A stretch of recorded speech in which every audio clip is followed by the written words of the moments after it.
السيدات والسادة، لا أعتقد أنه محاولة اليوم المنشورة بجريدة الأهرام تحديدا هي المحاولة الأولى أو الأخيرة لتقويض أعمال لجنة ال50، وأنه الحرب اشتعلت على لجنة 50 منذ صدور قرار التشكيل، ولعل الحديث حول من هم هؤلاء ومن يمثلون ولماذا هؤلاء ولماذا فلان ولماذا غير فلان لم يأتي.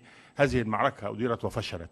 دخلنا في مرحلة تانية من التوجيه الضرب تحت الحزام في أن لجنة 50 لجنة من الكفرة تحارب الإسلام وتحارب الشريعة الإسلامية، ولم تنجح هذه الحملة الشرسة من أن تنال من أعمال لجنة ال50، واستمر، وكان هناك رهان على أنه حزب النور هيخرج وده هيطلع وده هيحتاج. كل الدعاوى سقطت باستمرار عمل اللجنة بتفاني شديد جدا وبإدارة رائعة لأعمالها. والحديث في المرحلة الثالثة الآن حول الصفقات الجانبية حديث القصد منه هو إفساد القيم التي نسعى إلى ترسيخها وإلى إرسائها. أولا تشكيك تحريض الرأي العام ضد لجنة 50، وأن هناك مصالح خاصة تدار حول هذا الموضوع أو ذاك، سواء كان موضوع مجلس الشورى أو موضوع المحاماة أو المحامين. موضوع مجلس الشورى الخلاف فيه خلاف موضوعي، غرفة وغرفتين، هذا يمثل قيمة وذاك يمثل قيمة، واختلفنا حول تقدير وزن القيمتين أيهما نبدأ به. الحقيقة في هذا الموضوع بالذات، رغم أن الأستاذ عمرو موسى أحد الذين أيدوا الغرفتين، لكنه أدار هذه الجلسة تحديدا بشكل بارع، صوت من هنا وصوت من هناك، لدرجة أنه استمعنا تقريبا لجميع الحاضرين اللي موجودين في لجنة ال50 من أجل التصويت، وتم التصويت بشكل محترم وبشكل رفيع المستوى. لا يمكن ولا يمكن أن يكون ذلك ثمنه هو تشويه صورة وقدر لا رئيس اللجنة ولا أعضاء اللجنة.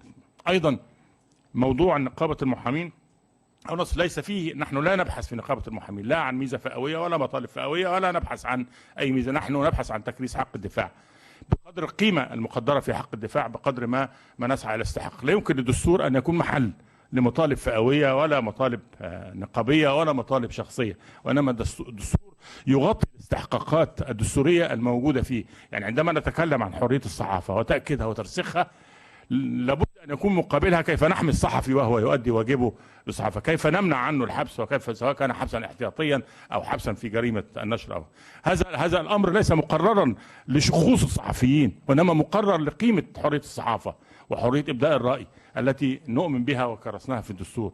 وبالتالي عندما نتحدث عن أي قيمة دستورية متعلقة بكفالة حق الدفاع، لا نتحدث عن قيمة أو عن قيمة مضافة لشخوص معينين سواء كانوا محامين أو غيرهم، وإنما نبحث عن قيمة كفالة حق الدفاع وتأكيدها. ما أردت أن أؤكده الآن أن لجنة ال50 مستمرة في عملها، لن تتراجع، لن تهتز، لن تتأثر. ضيعنا بعض الوقت من أجل أن نوضح هذا الأمر، لكن أعتقد أنه شرف وجودنا معكم قد كان مقابلا متكافئا مع ما شعرنا به من تضييع. لكن من الآن فصاعد لا أستطيع أن أقول أننا سوف نتتبع مثل هذه الصغائر أو صغائر الإشاعات مرة أخرى، وإنما من حق الصحافة ومن حق الصحفيين أن تسألنا وأن تستوضح وأن تقف على حقيقة ما يجري داخل لجنة ال50.